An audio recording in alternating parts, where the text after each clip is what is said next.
नमस्कार, मैं अजय। तो आज मैं आ गया अभी डॉक्टर बच्चों के पास, यानी डॉक्टर वे जो बच्चों के स्पेशलिस्ट हैं, क्योंकि जरूरी है। डॉक्टर साहब नमस्ते। डॉक्टर साहब आजकल ना एक सिस्टम चला हुआ जो आजकल की मॉडर्न माताएं हैं और बच्चों का इलाज है ना कहीं जो होते हैं ना, नवजात बच्चे, शिशु बच्चे, साल 1.5 साल के बच्चे, उनके यूट्यूब पे इलाज देख देख के करने शुरू कर चुके हैं।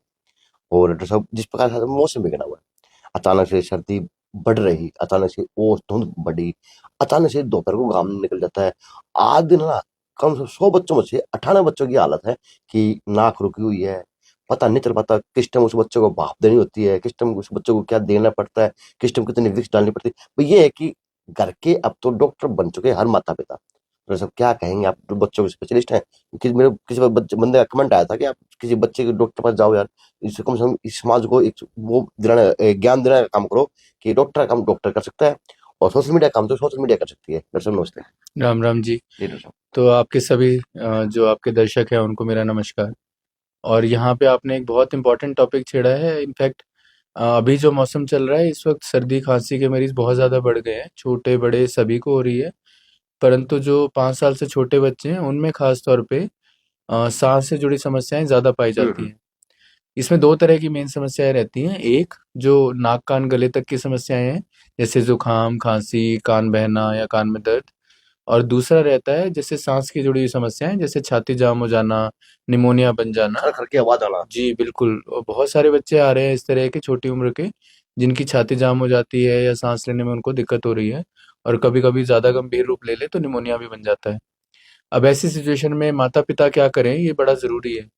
देखिए, जो भी बच्चे छोटी उम्र के हैं तो हम अगर उसको 3 कैटेगरी में डिवाइड करें, 5 साल से छोटे बच्चे, उसमें से भी जो 1 साल से छोटे बच्चे हैं, और उसमें से भी जो 2 महीने से छोटे बच्चे हैं।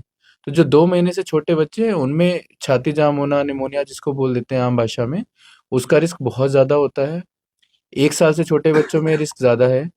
5 साल तक इन बच्चों को ये चीज़ें ज़्यादा पाई जाती अच्छा, हैं, उसके 1 साल बाद तक के बच्चे को ज्यादा है, जी, जी, बिल्कुल। जैसे दो एक जैसे-जैसे साल बच्चे की उम्र बढ़ती है ये रिस्क कम हो जाता कम हो है, जाता है लेकिन 5 साल तक ये रिस्क है। निमोनिया वाली। जी, निमोनिया बोल देते हैं आम भाषा में, पर एक्चुअली ये छाती जाम वाला निमोनिया होता है, जिसमें छाती जकड़ जाती है, जिसकी वजह से सांस लेने में दिक्कत होती लेकिन है, डॉक्टर साहब बलगम आज निकाल भी नहीं ना, पाते हैं। मतलब जी आज भी तो प्रत्येक बच्चे के अंदर ये छाती जाम खड़ खड़ की आवाज। तो आज मेडिकल स्टोर देख लो, चाहे किसी को कोई हॉस्पिटल देख लो, जी, बच्चों की छाती जो खड़खड़ ना वो जी, जाती नहीं है। जी, चाहे वो बिल्कुल, नवजात हो, चाहे वो साल भर का हो, चाहे 1.5 साल का हो। बिल्कुल आपकी जो ऑब्जर्वेशन है एक तरह का वो बिल्कुल सही है। इनफैक्ट हम लोग भी जब ओपीडी में प्रैक्टिस करते हैं तो हम देख रहे हैं कि ये केसेस हर साल दिन-ब-दिन बढ़ते प्रति जा रहे हैं। बढ़ रहे हैं ज्यादा, बिल्कुल। घटने बजाय। जी, और मुझे लगता है हर आम आदमी ये चीज़ समझ रहा है कि इसका सबसे जो मेन कारण है वो पॉल्यूशन है। ठीक है, एयर पोल्यूशन का जो लेवल हम देख रहे हैं, और आज ही सरकार की मैं पढ़ रहा था कि नया एयर पोल्यूशन इंडेक्स जो है शायद सरकार डिवाइस करने वाली है। परंतु इस वक्त जो हालात हैं वो काफ़ी गंभीर है। लोगों को अपने घरों से दूर जाना पड़ रहा है, पोल्यूशन के कारण दवाइयाँ एक्स्ट्रा लेनी पड़ रही हैं। जो हम सब बच्चों को बोलते हैं कि बाहर जाओ, धूप में खेलो, हवा में, ताज़ी हवा में जाओ, अब इस वक्त हालत ऐसी हो रखी है कि उन्हें अंदर रहने के लिए बताना पड़ रहा है। तो मजबूरी है। ये बिल्कुल बुरा है ये। तो ये अच्छा तो नहीं है किसी भी देश के लिए कि उनके बच्चों को बाहर खेलने की जगह उनको अंदर बिठाना पड़ रहा है, क्योंकि सांस की तकलीफें बढ़ रही हैं। लेकिन डॉक्टर साहब एक परंतु चीज और अहम बुझ रहा है आपको, क्योंकि कल मेरे पास एक महिला आई, हमारी छोटी सी दुकान भी है, तो उसने कहा कि अजय मैंने तो मेरे पोते की दवाई ढूंढ दी यूट्यूब पे। तो आजकल तो जो यूट्यूब पे डॉक्टर बने बैठे, डॉक्टर सकते हो क्या मानते हैं कि ये जो यूट्यूब पे डॉक्टर कहाँ तक बच्चे को क्या कर सकते हैं, कितनी हानि पहुंचा सकते हैं, क्या उसका लाभ मिल सकता है? जी, बहुत अच्छा सवाल है, क्योंकि अब टेक्नोलॉजी का ज़माना है तो लोग टेक्नोलॉजी का इस्तेमाल तो करेंगे। हम्म। अब वो एंटरटेनमेंट तक तो ठीक था, अभी वो थोड़ा-सा उन्होंने आगे बढ़ के कहीं न कहीं जो चीज़ें पहले एंटरटेनमेंट से अलग थी, जैसे पढ़ाई है या जैसे हेल्थ केयर है, अब इसमें भी एआई का इन्वॉल्वमेंट बढ़ रहा है, एंटरटेनमेंट, और उसके साथ-साथ यूट्यूब पे ये लोग इन चीज़ों के लिए भी वीडियोज़ डाल भी रहे हैं, डॉक्टर्स भी डाल रहे हैं, लेकिन ऑन द अदर हैंड वो सोर्स रिलायबल होना चाहिए, ये बहुत ज़रूरी है। जरूरी है। तो मैं हमेशा कहता हूँ जानकारी कहीं से भी मिले वो अच्छी बात है, लेकिन उस जानकारी का जो बेस है, जो उसका पीछे का सोर्स है, वो जानना बहुत ज़रूरी है। क्या वो वीडियो या वो जो जानकारी इंटरनेट पे अवेलेबल है, वो किसी अच्छे सोर्स से आई है, या मैं हमेशा कहता हूँ, अगर मैं इस वक़्त सपोज़ जलेबी बनाने का वीडियो डालूँ, ठीक है? या कोई जलेबी बनाने वाला अगर बच्चे ट्रीट करने का वीडियो डालेगा, तो शायद वो जानकारी रिलायबल नहीं है। जी। तो इसीलिए कोशिश करें कि जिस सोर्स से वो जानकारी ले रहे हैं उसकी ऑथेंटिसिटी देखें, उनकी प्रामाणिकता को देख लें पहले, और अगर किसी अच्छे सोर्स से मिल रहे हैं तो हाँ देख सकते हैं। डॉक्टर साहब आज एक सिस्टम ये घर घर पे उपलब्ध होगी। जी जी ये नहीं देखते ये 1 साल का बच्चा है, ये 6 महीने का बच्चा है, ये 2 साल का है, ये 5 साल का है, ये बुजुर्ग को देनी है, उसकी मात्रा नहीं देखते। बस जी जितनी डलेगी उतनी जयराम जी की लगा के भाप दे दी, लेकिन सुबह पता चलता है कि उस बच्चे की वो हालत और ज्यादा खराब होगी। क्या मानते हैं डॉक्टर साहब, क्या कहेंगे जी, इसके ऊपर? ये बड़ा ज़रूरी है। पहले इसको हम समझ लेते हैं, एक्चुअली ये नेबुलाइज़र होता क्या है। सो बेसिकली एक मशीन है जो हवा का प्रेशर जनरेट कर रही है, और वो पाइप के थ्रू उस डिवाइस में जाता है, इसमें दवाई डाली जाती है, और जब वो हवा उसके थ्रू गुजरती है तो उससे एक फ्यूम या वेपर जैसा बनता है जो कि हमारी सांस में डिलीवर हो जाता है हवा के साथ। तो वो दवाई को हम अगर फेफड़ों तक पहुंचाना हो तो उसके थ्रू पहुंचा सकते हैं। तो सबसे पहले समझना है कि इसका पर्पज़ क्या है। इसका पर्पज़ है दवाई को फेफड़ों तक पहुंचाना। यदि कोई व्यक्ति जिसको फेफड़ों से जुड़ी बीमारी है, जैसे उसकी छाती जाम हो गई है, या उसको पहले से दमा के लक्षण हैं, और अब डॉक्टर ने उसको बोला है कि उसको इस तरह की दवाई की ज़रूरत पड़ेगी जिसको नेबुलाइजेशन बोलते हैं, तो उनको वो मशीन का इस्तेमाल करना है। अभी क्या हो रहा है, लोग सिंपल पानी भी उसमें डाल के उसकी जो है अब फ्यूम बच्चों बना को के भाप देते हैं। उसको दे रहे हैं, और उनको लगता है कि इससे हमारा बच्चा ठीक हो जाएगा। परंतु आपको ये समझना होगा कि ये जो दवाई या पानी या जो भी आप कर रहे हैं इसके अंदर, वो अल्टीमेटली आपके फेफड़ों में जाके डिलीवर होगा। तो क्या फेफड़ों जैसी चीज, देखो फेफड़े हमारे फिल्टर है सांस के। अगर उसमें हम बोल रहे हैं कि डस्ट ज्यादा है तो वो फेफड़े में जाके डिपॉजिट हो रही है। अगर पोल्यूशन ज्यादा है वो भी फेफड़ों में जाके डिपॉजिट हो रहा है। तो अगर आप गलत दवाइयां भी देंगे तो वो भी फेफड़ों में जाके डिपॉजिट होंगी। तो ये भी समझना जरूरी है कि वो कौन सी दवाई है, क्या मात्रा देनी है उसकी, छोटा बच्चा है उसका वजन कितना है। तो ऐसा नहीं है कि वही, एक बहुत पुरानी स्टेटमेंट है कि एक सिंगल ब्लैंकेट से ट्रीटमेंट नहीं हो सकता सबका। तो इस तरह से ऐसा नहीं है कि एक ट्रीटमेंट अगर आपके एक बच्चे को दिया गया है तो अगली बार किसी और बच्चे को घर में तकलीफ हो जाए तो सेम दवाई दे सकते हैं। या इवन अगर उस बच्चे को भी दोबारा दिक्कत हो रही है तो जरूरी नहीं कि उसको सेम ही तकलीफ हो सकता है अलग बीमारी हो। तो कृपया कोशिश करें कि इस तरह की दवाइयों का एक डॉक्टर इस्तेमाल। साहब आज के दिन एक सिस्टम और चला हुआ है कि जो आते हैं सिरप खांसी जी वाली, जी जी ये माताएं बिना देखे समझे वो डाल देती हैं बच्चे के मुंह में। वो पता नहीं चल पाता, सिरप तो बड़ा भयंकर रूप ले रही है बच्चों की, तो बीमारी और ज्यादा बढ़ सकती है बच्चों की। क्या कहेंगे डॉक्टर साहब, इसके ऊपर थोड़ा संज्ञान डालें। जी, अल्टीमेटली देखो, हर चीज जो दवाई है उसके कुछ इफेक्ट हो सकते हैं, लेकिन उसके अगर गलत तरीके से इस्तेमाल किया जाए तो कुछ साइड इफेक्ट भी हो सकते हैं, जिसमें सही डोज भी जरूरी है। लेकिन उससे भी जरूरी, जो हम जब पढ़ने जाते थे तो हमारे टीचर हमें बताते थे कि किस मरीज को क्या दवाई देनी है, लेकिन किसको क्या दवाई नहीं देनी है ये भी उतना ही जरूरी है जानना। तो इसी के लिए पढ़ाई की जाती है इतने सालों की। तो कोशिश तो यही करिए कि घर का डॉक्टर नहीं बनिए। हाँ, जहाँ पे आपके डॉक्टर ने आपको कुछ एडवाइस किया है कि अब आपको ये दवाई 3 दिन 5 दिन लेनी है, उसको सही समय पे सही डोज में अगर देंगे तो आई होप डेफिनेटली उसका आपको फायदा मिलेगा। डॉक्टर साहब किस तरह के लक्षणों से बच्चों को बचाना है? लक्षण भी बड़े भयंकर, जी सर्दी भी है, धूप भी है, तो किस तरह के बच्चों को बचाना, किस तरह की उस बच्चों को ट्रीटमेंट करें ताकि बच्चा हेल्दी भी रहे, बच्चा स्वस्थ भी रहे, और बच्चों की खड़ा खांसी हो या सर्दी जुकाम हो इससे बच्चा परेशान ना हो, क्योंकि बच्चा बच्चा डर से परेशान होता है तो उसकी माँ को सारी रात जगना पड़ता है। बिल्कुल बिल्कुल, देखिए, जब भी घर में कोई छोटा बच्चा होता है और वो अगर बीमार है तो कहीं ना कहीं पूरा घर का माहौल डिस्टर्ब हो जाता है उससे। मानसिक रूप से भी, शारीरिक रूप से भी रात भर जागना पड़ता है उनके साथ, तो अगले दिन काम करने के लिए समस्या है। लेकिन सबसे ज़रूरी ये है कि हमें ये समझना है कि बीमारी किस रूप में है। जैसे मैं आपको सिंपली समझाऊँ, अगर सपोज़ सिर्फ़ ज़ुकाम है, ठीक है? थोड़ा-सा नाक से पानी बह रहा है। वो ज़ुकाम के मौसम में, अब जैसे है सर्दियों का सीज़न, आती सर्दी जाती सर्दी, बहुत पुराने ज़माने से बोलते आ रहे हैं। तो इस टाइम पे होते ही हैं ज़ुकाम के केसेज़, उनसे नहीं घबराना है। घबराना है सपोज़ उसमें बलगम बनना शुरू हो गया है, पीला या हरा बलगम ज़्यादा आ रहा है, बच्चे का बुखार नहीं टूट रहा है, बच्चे ने खाना-पीना कम कर दिया है। स्पेशली जो छोटे बच्चे हैं, अगर वो दूध पीने में इंटरेस्ट नहीं ले रहे हैं, सुस्त पड़े हैं, तो ये अर्जेंट है, ठीक है? इसमें आपको फटाफट अपने डॉक्टर के पास जाके मिलना चाहिए। लेकिन ऑन द अदर एंड कई छोटी-छोटी समस्याएँ जैसे सिंपल नाक बहना, इसके लिए ज़रूरी नहीं है कि हर बच्चे को दवाई ही दी जाए। जैसे कुछ सिंपल घरेलू नुस्खे हैं, हम गर्म पानी पी सकते हैं, या गर्म तुलसी अदरक वाली चाय बना लेते हैं, या शहद छोटे बच्चों में जो बिल्कुल न्यूबॉर्न नहीं है लेकिन उससे बड़े हैं, उनमें सिंपल 8 महीने का है, 1 साल का है, अगर उसको हम थोड़ा आधा चम्मच शहद का दे दें तो कई बार सिंपल उससे भी गला खुल जाता है, ठीक है? परंतु यदि तेज़ बुखार आ रहा है, गले में सूजन है, खा नहीं पा रहा है, या खांसी इतनी ज़्यादा है कि उसको सांस लेते हुए भी दिक्कत हो रही है, या उसकी सांस में आवाज़ आ रही है सें सें जैसी, या रात को सोते टाइम उसको बार बार नींद से जग रहा है, तो कहीं ना कहीं साइन है कि बच्चा ज़्यादा परेशान है। तो ऐसी हालत में अगर हम घर बैठ रहे हैं तो भी शायद हम बच्चे के साथ सही नहीं कर रहे हैं। यानी घर के वैद्य, घर का डॉक्टर नहीं बनना चाहिए बच्चे के मामले में, तो बच्चा तो बड़ा हाँ, हो डॉक्टर कहीं साहब। न कहीं बैलेंस व्यू रहेगा इसमें कि हर छोटी चीज़ के लिए ऐसा नहीं है कि पहले ही दिन डॉक्टर के पास जाने की ज़रूरत होती है। लेकिन कहीं न कहीं ये भी ज़रूरी है कि अगर कोई लक्षण ऐसा है जो ज़रूरत से ज़्यादा परेशान कर रहा है, उस पे भी घर बैठे रहना भी जायज़ नहीं है। डॉक्टर साहब डॉक्टर साहब आज ना डॉक्टर साहब एक चीज और डॉक्टर साहब अहम सवाल है, मेडिकल धंधा ना धंधा बन चुका है काफी डॉक्टरों का, यानी पेशा बना दिया। थी तो सेवा कि आपको भगवान का दर्जा था, लेकिन आज धंधा बना है, तो डॉक्टर साहब क्या इनको प्रभु सलाह देना काम करेंगे? देखिए ये बड़ा सेंसिटिव टॉपिक है। इनफैक्ट मैं थोड़ा अपने आप को ना पुराने टाइम के डॉक्टरों के साथ जोड़ता हूँ ज़्यादा हम्म। इसमें। मुझे लगता है कहीं न कहीं ये जब पुराने ज़माने में जब हम लोग प्रैक्टिस करते थे या जब हमारे सीनियर्स करते थे, तो उस ज़माने में ना एक बड़ी चीज़ होती थी विश्वास, ठीक है? और वो विश्वास दोनों तरफ से था, ठीक है? डॉक्टर को अपने मरीज़ों पे विश्वास था कि मैं उनके लिए अगर दिल से काम करूँगा, तो एटलीस्ट वो इस चीज़ को एप्रिशिएट करेंगे कि डॉक्टर अच्छा काम कर रहा है। कई बार नहीं वैसा रिज़ल्ट आ पाता था जैसा डॉक्टर चाहता है, तो भी डॉक्टर के ऊपर इस चीज़ का इल्ज़ाम नहीं होता था कि आपने जानबूझ के कोई नेग्लिजेंसी की है। तो अब वो विश्वास दोनों तरफ से टूट रहा है। कहीं न कहीं मरीज़ों को लगता है कि शायद डॉक्टर सही काम करने की बजाय जो उनको उल्टा ज़्यादा कर रहे फ़ायदा देता है, वो काम कर रहे हैं। लेकिन on the other hand doctor भी जब मैं बात करता हूँ, तो बहुत सारे अच्छे डॉक्टर जो ख़ास तौर पे हैं, उनको इस चीज़ से ज़्यादा दुःख होता है कि कहीं न कहीं उनकी जो मेहनत है, उसको एप्रिशिएट करने के बजाय लोग सिर्फ़ रिज़ल्ट देखते हैं। रिज़ल्ट देखिए मेडिकल प्रैक्टिस में हमेशा सेम नहीं होता। मैं एक छोटा-सा एग्ज़ाम्पल अपने मरीज़ों को कई बार देता हूँ कि एक क्लास में अगर 40 बच्चे पढ़ रहे हैं और एक अच्छा टीचर अगर उनको पढ़ा रहा है, तो भी उन 40 बच्चों के एक बराबर नंबर नहीं आ सकते। सेम वे अगर मैं 40 बच्चे रोज़ देख रहा हूँ ओपीडी में, उन 40 बच्चों का एक ही दवाई भी अगर दूँगा उनको, तो भी सेम रिज़ल्ट नहीं आएगा। ये फैक्ट है।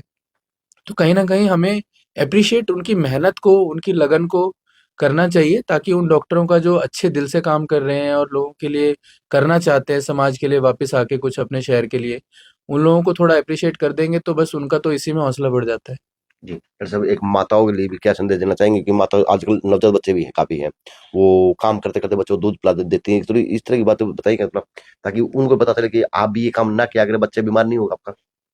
जी, अगर हम स्पेसिफिकली नवजात शिशुओं के बारे में बात करें तो 3 चीज़ें बहुत ज़रूरी होती हैं उनमें, ठीक है? क्योंकि अब सर्दी का मौसम है तो मैं थोड़ा-सा अच्छे से इसको बताना चाहूँगा। सबसे पहली जो सबसे ज़रूरी चीज़ है वो है टेम्परेचर मेंटेनेंस, ठीक है। ठीक है? अगर यही सपोज़ एक डिलीवरी हुई है अभी और एक बच्चा बाहर डिलीवर हुआ है, तो जब वो नवजात शिशु माँ के गर्भ से बाहर आता है तो उसका जो पहले टेम्परेचर था वो माँ के गर्भ के बराबर का टेम्परेचर था, जो कि हमारी बॉडी का नॉर्मल टेम्परेचर है। अब वो बाहर आ रहा है, बाहर टेम्परेचर है मान लो 5 डिग्री, 10 डिग्री, जिन जगहों पे उसको रखा गया है जैसे किसी कपड़े में ले लिया या किसी कंबल में ले लिया या जिस सीट पे उसको दिया गया है बेड, अब उनका टेम्परेचर है कम, तो इस वजह से बच्चे को हीट लॉस होता है। आप मानेंगे नहीं, सिर्फ हीट लॉस की वजह से हमारे देश में लाखों बच्चे हर साल मर रहे हैं। जैसे। मतलब हम बात करते हैं जब इन्फेक्शन की, हम्म। छोटे जो नवजात शिशु जब पैदा होते हैं हमारे देश में इसको नियोनेटल मोर्टेलिटी बोलते हैं, कि जो नवजात शिशु मर रहे हैं, उसमें अगर 3 सबसे बड़े कारण हम लेते हैं, टेम्परेचर का कम हो जाना सडनली, हाइपोथर्मिया उसे बोलते हैं। उसके कारण मरने वाले बच्चों की संख्या इन्फेक्शन जितने बच्चों के बराबर है। अच्छा जी। यानी कि इन्फेक्शन से जितने बच्चे मरते हैं, उतने ही लगभग बच्चे हाइपोथर्मिया से मर जाते हैं हमारे देश में। आप सोचिए कितनी शर्म की बात है कि सिर्फ एक टेम्परेचर मेंटेन करना है हमें और उसके कारण बच्चा मर जाता है। आज भी अभी भी बच्चे पहुँचते हैं कि सफ़र कर रहे थे, रास्ते में ठंड लग गई और ढंग से कपड़ा नहीं ओढ़ा हुआ था, ठीक है? और बच्चों की क्या बात करें, देखो चाहे वो प्रूव हो सके या ना हो सके, कितनी बार हम देखते हैं ठंड के मौसम में क्यों हम रैन बसेरा बनाते हैं, क्योंकि बड़े-बड़े लोग भी इवन 50 साल, 60 साल के अगर उनको छोटा-मोटा भी कोई बीमारी है, तो कई बार वो सर्दी का झटका नहीं झेल पाते। जाए बड़ा तो रूप एक लेती है। छोटा-सा न्यूबॉर्न जो अभी इस दुनिया में आया है, अगर आते ही उसको ठंड में हमने धकेल दिया, ठीक है? उसके लिए एक टेम्परेचर तक नहीं मेंटेन कर पाए, तो उसकी वजह से बच्चे मर भी जाते हैं। अब उसका सबसे आसान तरीका क्या है? केएमसी बोलते हैं, कंगारू मदर केयर, या कुछ भी नहीं करें, सिंपल भाषा में बताऊँ तो बच्चे को अपनी छाती के साथ लगा लें, ठीक है? जी। जो शरीर से शरीर की गर्मी है ना, वो बिना किसी खर्चे के फ्री मिलती है।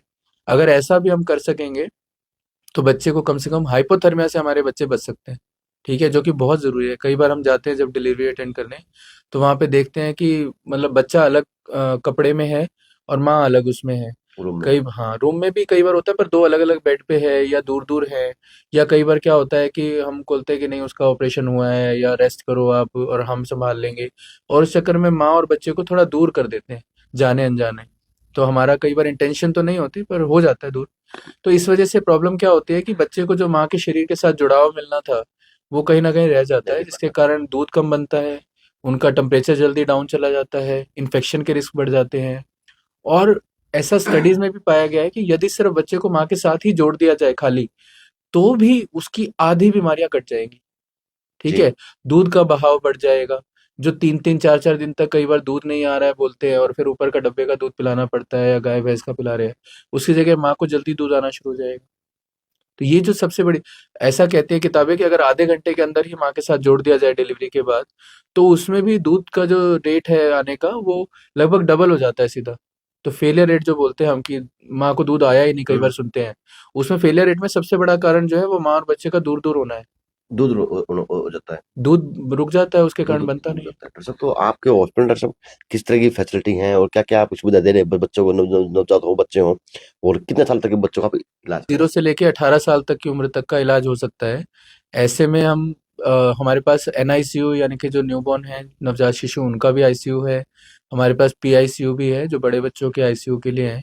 हमारे पास dengue, malaria, typhoid, even ventilation के केसेस जो होते हैं वो सब, निमोनिया के सीरियस केसेस भी हम हैंडल करते हैं। इवन शुगर के बच्चों का इलाज, थायराइड के बच्चों का इलाज, जो बच्चे लेट बोलते चलते हैं, हैं? वो सब सुविधाएं, जिनके बच्चों की ग्रोथ नहीं हो रही है, पेट फूल रहा है, खून नहीं बनता है, हम्म। उस तरह की भी सब सुविधाएँ हमारे पास हैं यहाँ अच्छा, पे। आजकल डॉक्टर साहब बच्चों का एक सिस्टम और चला हुआ है, बच्चा खाना नहीं खाते हैं। जी, जी, ये बहुत ज़रूरी सवाल था। इनफैक्ट मैं खुश हूँ कि आपने सवाल पूछा। जो बच्चे खाना नहीं खाते हैं स्पेसिफ़िकली, उनके लिए तो देखो, सबसे पहली टिप यही है कि वो कारण ढूँढें कि क्यों नहीं खाते हैं। मैं अपने पेरेंट्स को, जब आते हैं बच्चे यहाँ पे ओपीडी में, तो मैं उनको बोलता हूँ एक चीज़, कि भगवान ने सबको पेट लगा के भेजा था, है जान। ना? पैदा होता है बच्चा, सबसे पहले माँ को ढूँढता है। तो ऐसा क्या हुआ आपके बच्चे को कि 2 साल का बच्चा हो गया, आपका 3 का हो गया, अब उसने खाना छोड़ दिया? कुछ ना कुछ उसके शरीर में ऐसे बदलाव आए जिसके कारण उसकी भूख मर गई, वरना पेट तो सबको है। सब ठीक इसका है। एक कौन भी रीजन हो सकता है।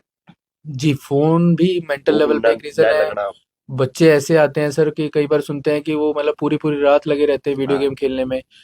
ठीक है ना? अभी स्पेशल पीजीआई में जो है इसके लिए डी एडिक्शन सेंटर खुला है मोबाइल के लिए। अब तो लगभग 2 साल होने वाले, आई थिंक। तो वहाँ पे बच्चों से जो है मोबाइल की जो उनकी एडिक्शन हो रही है, और बड़ों में भी हो रही है कई, तो वहाँ पे स्पेशल बच्चों को ले जाया जा रहा है डी एडिक्शन कराने के लिए। जैसे पहले शराब या सिगरेट का नशा छुड़वाने के लिए ले जाया करते थे, आजकल मोबाइल का नशा छुड़वाने के लिए स्पेशल सेंटर खोले जा रहे हैं इस चीज़ के लिए। तो बुरा तो हो रहा है डेफिनेटली। दूसरा जो सबसे बड़ा रीज़न रहता है, पेट साफ ना होना। अच्छा। पेट साफ ना होने की वजह से उनकी भूख मर जाती है। तो वो भी एक बहुत बड़ा कारण हो रहा है आज के टाइम में। सुबह बच्चे जाते हैं, स्कूल का टाइम कई बार बहुत जल्दी है, जिसके कारण सुबह 6 बजे 7 बजे वो जब उठते हैं तो लेट उठते हैं रात को। उसका भी कारण एक्चुअली, स्कूल तो हम भी 7 बजे ही जाते थे, पर अब क्या हो रहा है कि वो रात को बहुत लेट सोते हैं। तो उस वजह से जो है सुबह उठने की हिम्मत नहीं हो रही होती उनकी। फिर वो लास्ट मिनट जब बस तैयार होना होता है उसके लिए उठते हैं, और उसमें वो पॉटी जाना छोड़ देते हैं, भागो भागो। भागो-भाग में। तो फिर वो शाम को आके पॉटी करते हैं या स्कूल में जाने के बाद करते हैं, जिसके कारण उनका जो है पेट खराब रहता है और भूख मरती जाती है धीरे-धीरे, पेट साफ नहीं होने की वजह से। और ये बड़ों के साथ भी हो सकता है। अच्छा अच्छा। पेट साफ अगर नहीं होगा ना, तो वो तो चाहे 2 साल का हो और चाहे 80 साल का हो, अगर पेट साफ नहीं होगा तो आपकी भूख मरने लग जाएगी धीरे-धीरे। तो आपके पास जैसे आजकल ना बच्चे चलते चलते चक्कर आ जाते हैं, उसको कोई मिर्गी बोल देता है, कोई दौरे बोल देता है, कोई कुछ बोल देता है, तो सब क्या है इस पे तो? जी, ये बहुत ज़रूरी है। मिर्गी के दौरे जो है उसमें पहले, सबसे पहले अ, सही से अगर डिस्क्रिप्शन मिल जाए, यानी कि किसी ने अगर देखा हो अपनी आंखों से कि एग्जैक्टली क्या हुआ था, या कभी कभी अगर मौका हो बाय चांस और वो वीडियो बन जाए उसका, तो वो भी एक अपॉर्चुनिटी हो सकती है उसको ठीक से एनालाइज करने की कि एक्चुअली मिर्गी का दौरा है भी या कुछ और बीमारी है। परंतु एक बार के लिए यदि हम मान भी लेते हैं कि मिर्गी का ही दौरा हुआ था, तो उसमें भी बहुत ज़रूरी है सही से उसका इलाज करना। मिर्गी के दौरों को जैसे पहले ज़माने में सोचते थे कि भाई बहुत साल दवाई खानी पड़ेगी, आजकल ऐसा नहीं है। आमतौर पे 2 से 3 साल की दवाई में ज़्यादातर बच्चे निकल जाते हैं। तो आपके पास इलाज का वो जी, जी, हमारे पास भी होते आपका हैं क्या इसका, हमारे यहाँ पे ईईजी की भी सुविधा है। इवन जो सबसे एडवांस बोलते हैं वीडियो ईईजी, हमारे पास उसकी भी सुविधा है। तो हमारे यहाँ पे मिर्गी के बच्चे आते हैं जिनका इलाज चल रहा है। ऐसा कोई जो सलाह लेना है बच्चों के लिए, तो उसकी कोई फीस फास भी है, आप बिल्कुल दे देते फ्री दे देते हैं? जी, बिल्कुल। जैसे पूरे भिवानी में हमारी बिल्कुल नॉर्मल सी फीस है। 300 रुपये ओपीडी में 2 विज़िट मिलते हैं, एक फ़ॉलो-अप विज़िट भी फ्री होता है 1 हफ्ते के दौरान। और सबसे बड़ी बात है कि हम कोशिश करते हैं कि जो हमारे मरीज़ हैं, उनकी तसल्ली हो जाए, उनके जो सवाल हैं उनका जवाब उनको मिल जाए। सिर्फ बच्चा दवाई देना एक चीज है, लेकिन कहीं ना कहीं उनका ज्ञानवर्धन करना भी उतना ही जरूरी है। बच्चा स्वस्थ हो जाए। वो तो देखो पहला गोल है, हर डॉक्टर ये चाहेगा कि उसका मरीज स्वस्थ हो। चलो जी, तो आए और घर पे वैद्य बनने के बजाय आप किसी अच्छे डॉक्टर की सलाह लेने का काम किया करें, क्योंकि व्हाट्सएप यूनिवर्सिटी हो या यूट्यूब यूनिवर्सिटी हो, उस पर कोई वैद्य नहीं बना जाएगा। क्योंकि मेरे पास आया तो मैंने सवाल लिया, सवाल की मैं डॉक्टर साहब के पास आने का काम किया, डॉक्टर साहब ने बड़े अच्छे से बात बताने का काम किया। अगर कोई बच्चे को इस तरह की तकलीफ है तो घर का वैद्य बनने की बजाय आप किसी डॉक्टर से सलाह लेने का काम पक्का किया करें। और जी हॉस्पिटल साहब आपका जो है ना, ये होटल का पीछे है, जी जी, ये ना शनाई होटल वाली ही बिल्डिंग है, सुने जहाँ शनाई होटल होता था पहले। जी। तो ये जो आगे ये पाछे आपका आ गया, जी। है ना, इंप्रूवमेंट मार्केट के बिल्कुल सामने। तो JNC न्यूज से अजय नायक, दीपांशु शर्मा की खास रिपोर्ट।